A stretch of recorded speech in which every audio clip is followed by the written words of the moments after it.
matigwang man o mabatanon, mapawag yun sa pinalahi nga matang sa art nga gimugna sa Cebuano artist nga si Victor Abellana. Mao kini ang gitawag ng butterfly mosaic art painting, diin gigamit niini ang mga butterfly aron nga makaporma og tao, mananap o baka butang. Makutiman ang pagbuhat niini apan makahinga nga ang resulta. O gumikan sa gipakitang talento ni Victor, ang ngayon lamang nato siyang ipasundayag dinhi lang sa GMA Regional TV Live. Karong buntaga atong makauban ang usa sa mga banggiitang artist dinhi sa Subo sa natad sa art sama sa Butterfly Mosaic. Let's all welcome Mr. Victor Abellana. Mayong buntag, Sir Victor, ug welcome sa GMA Regional TV Live. Mayong buntag, ma'am. Sir Victor, makapahingang ha kaayo kining imuhang mga obra. Kanusa nagsugod imuhang interes sa arts, particular na kining mga butterfly mosaic? Kani nagsugod yun atong mga 1968, 69 ba. Kay ang akong mga silingan dire, mga batan-on pod sa una, nga every Saturday, Sunday, manakop yun sila mga butterflies ba. Nya na interested ko. Kaya nindot kay ilang mga istorya sa ang pagpanakop, sila mangaon dito sa mga kabukiran, sa ano, ato sila magsumba-sumba, nya nakop na interested ko. Na nakita nako nga nindot na sa diay, apil-apil si ko nila. Nya doon na yung mga panahon nga mahuman na sila panakop, mahapit yun sila ni Mr. Professor Julian Humalon. Kuha na siya, kanang art, professor na siya sa art in UP. Yes. Dito nakakita ko sa iyang mga koleksyon, nakakita ko siyang mga paintings. Dito ko makatagan og interest sa mga parte ng mga butterfly mosaic. Daghan na ta, sir, no, ang nahingangha sa Humalon nga Butterfly Sanctuary. Pero kining imuhang mga mosaic, Sir Victor, ginama jud ni gikan sa mga tinuod nga mga butterflies? Tinuod yun ma'am. Di ako yung mga kuan dere, mga collection. Dili collection pareha niya. Mga kuan man dapay ubay-ubay dere. Amo na akong buhaton jud nga mosaic.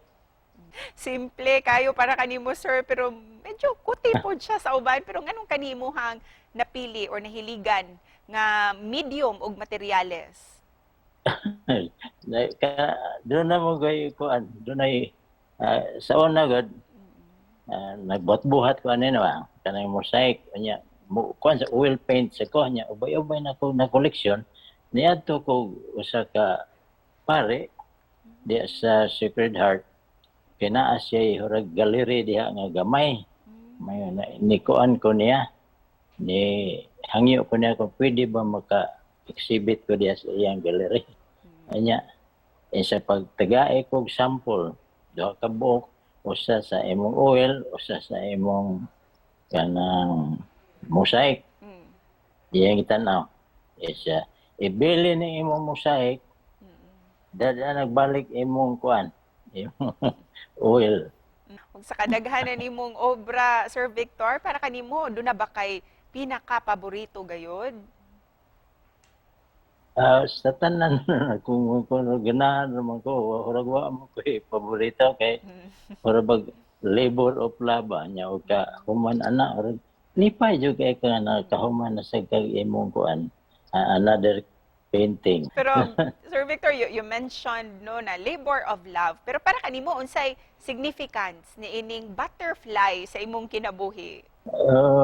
Sa pagkuan yun ako paghatag yun ako interest ini dako kini kuan ako kanang urag kalipay na ako labi nagmakahuman ko og painting kunya hantod gani akong anak gingan lang yun ako sa kaba-kaba si akong anak si B akong gisumpayan og Charaxis.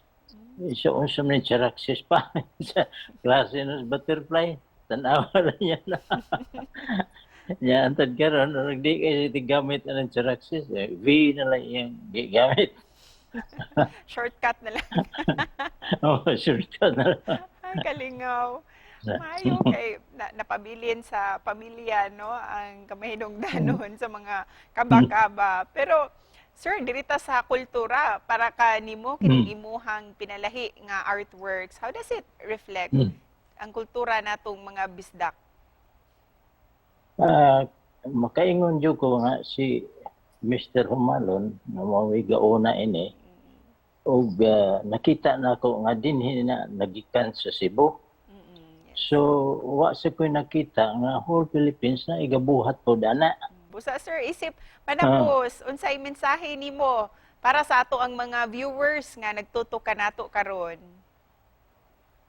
Nga ko lang diha nga kung kaning atong kultura o kung ang atong kultura nga mapasa ni sa uban nindot kayo pero makaingon sa ko nga lisod-lisod yun yung klasiya sa kuan kind of art kay manako pa man ka sa imong i-color god.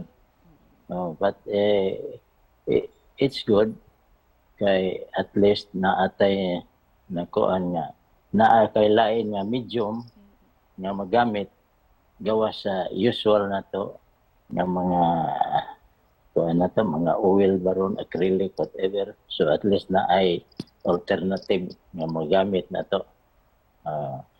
Mura ginaya ko ikagawan ikahatag ang message.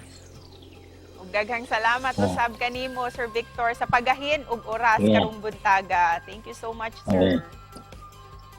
Isa pa yan. Salamat sa ninyo.